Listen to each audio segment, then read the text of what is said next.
দিন বদলায়, একটু দেরিতে হলেও পরিস্থিতি চেঞ্জ হয়।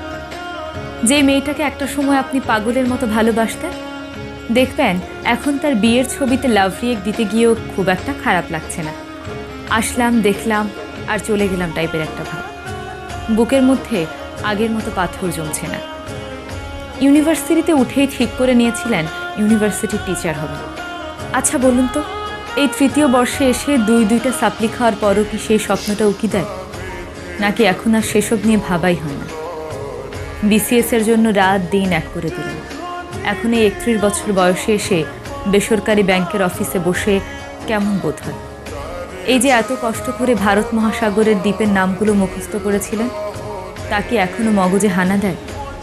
সময় বদলায়, আজ না হলেও কাল, কাল না হলে পরশু, পরশু না হলেও একদিন না একদিন সময় ঠিক বদলে যায়।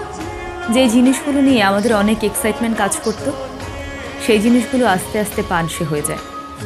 একসাথে বসে বাবুদের নাম ঠিক করার সময়গুলো শেষ হয়ে যায়, বাবুদের নামগুলোও মাথা থেকে হারিয়ে যায়। রাতের পর রাত জেগে চোখের জল ফেলা সময়গুলোও শেষ হয়ে যায়, চোখের জল ফুরিয়ে যায়, আর কাঁদতেও ইচ্ছে করে না। জীবনের বৃত্তটা সত্যিই খুব অদ্ভুত। যে কাজটা করতে হবে বলে কখনো ভাবেননি, আজ তাই করছেন। আর যা করবেন বলে ভেবে রেখেছিলেন, আজ তা থেকে যোজন যোজন দূরে। আমরা যা ভাবি সবসময় তা হয় না বলেই এটা জীবন। যাকে ভালোবাসি তাকে পাই না, যাকে পেয়েছি তাকে ভালোবাসি না। তবু তার সঙ্গে বসে সেলফি দেই, তার সাথে দেখা স্বপ্নের কথা মানুষকে জানাই।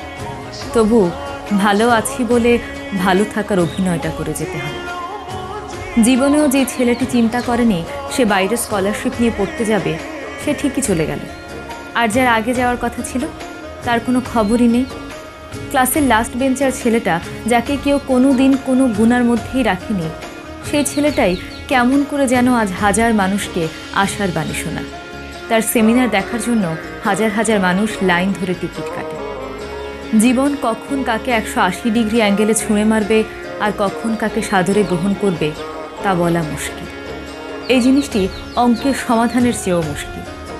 আইনস্টাইনের সূত্র দিয়েও এই কঠিন অঙ্ক মেলানো সম্ভব না। জীবন কাউকে কুকুরের মতো দৌড় করায়, আবার কাউকে রাজার হালে রাখে। যে মানুষটা একসাথে কোনোদিন 10,000 টাকাও দেখেনি, আজ সে কোটি টাকার মালিক। আবার কোটি টাকার বিছানায় ঘুমানো রাজা আজ রাস্তার পাশে ঘুমানোর জায়গাটুকুও পায়নি। যে কিনা ধ্বংস হয়ে যাবে বলেই ধরে নেওয়া হয়েছিল, আজ সে বটবৃক্ষের মতোই বিশাল। আর যে সবুজ চারার মতো অঙ্কুরিত হয়েছিল, আজ সে ঝড়ে উপড়ে পড়া গাছের মতো পড়ে আছে। উপরওয়ালার এই খেলা বোঝার সাধ্য কারো নেই, কারো ছিল না কোনোদিন।